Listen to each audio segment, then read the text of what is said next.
Hey guys, how you guys doing? So we're here at Platinum Sanitation's office with Justin Jacobson.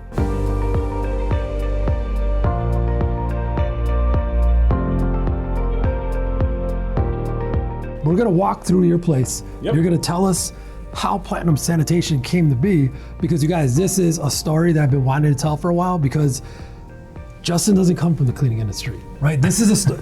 You guys, I don't even want to get into it. I'm gonna let him take it, but Justin, thank you for allowing us to be here. Thank you, Riggy, from Route and Rosalato Cleaning and everything like that. And thank you for considering us a story to share and tell. I look at you as another cleaning company, as like a brother in arms. Yep. And so I really do appreciate you guys being here. And so it's quite a story to tell. And I'll kind of walk you guys through the process. So actually, about a year ago, at this point in time, we weren't a cleaning company.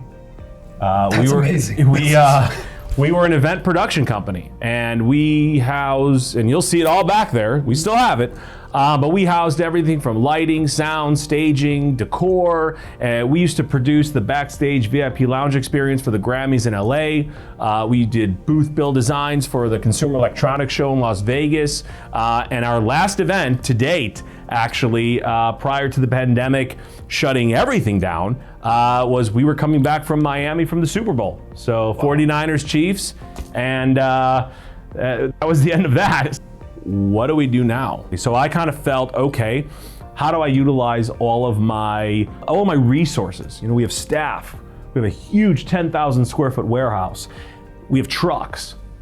How do I utilize those to offer a service that people not want, but they need, and they need right now? People need to feel clean. You know, people won't even touch a doorknob. Yep. People won't even go to their office or sit in their desk. No one sat in their desk, but they're so afraid to go to the desk. What can I do to make them feel safe? And that's when I conceptualized Platinum Sanitation. Yeah. So yeah, come on in. Welcome.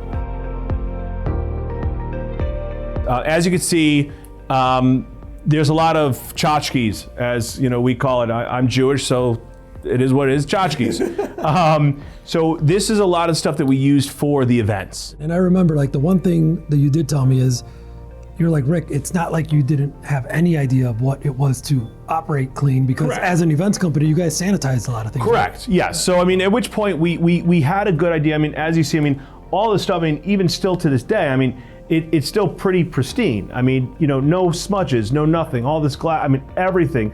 Mainly because anything that goes out comes back, gets cleaned, sanitized. We have rows and rows of furniture. You can imagine on a New Year's Eve event, it certainly is not coming back looking the way it came out. So we need to, you know, decontaminate it, you know, sterilize it. So, but that was kind of where this all stemmed from, was this table right here. And since then, we haven't gone back. But I'm happy to show you guys kind of a little more of and what we do here. We have a lot of crews out today, but right here, this is kind of our armory. So everything is actually color coded and labeled. So for instance, blue stands for anything that would get wet. And it's cleaned, so therefore it's ready to go. Your orange is more concrete surfaces, cement surfaces, so any kind of hard brooms, things like that in that nature. And then up top there, which is all out right now, green for outdoor type stuff. This is where you got into the business. This is how we started. Yeah. So we really didn't really start into contract cleaning or cleaning. The way that we started was decontaminating. So we have all DuPont Tyvek hazmat suits, and then from there, a plethora of equipment. So whether it's electrostatic ionizing foggers, packs, HEPA C filtration systems, automatic hand sanitizing stations. We don't use masks when we decontaminate. We always go out with either full face or half face respirators. So everything here, everything organized, color coded. Reason being is we want to make sure that organization is key. Without organization, you have nothing.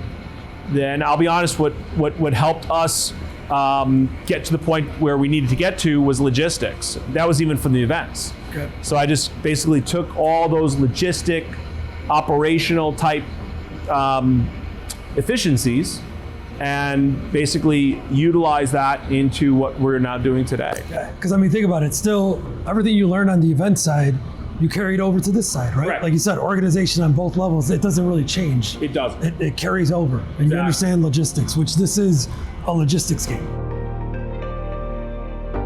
We also partner with a doctor out of Evanston Hospital. So at which point then we created the Platinum Wellness Group.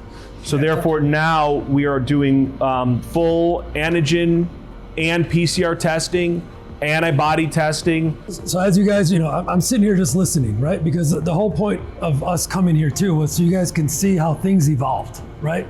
So Justin he owned Platinum Events. Then he launched Platinum Sanitation. Then Platinum Wellness Group, right? So as you see, this is a great story of entrepreneurship.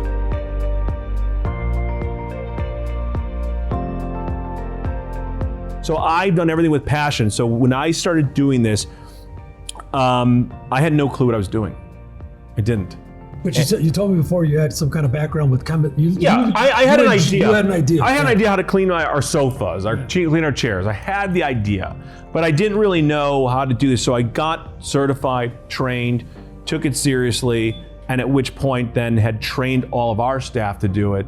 And we really brought in a more military approach to what we do, and so far it's worked.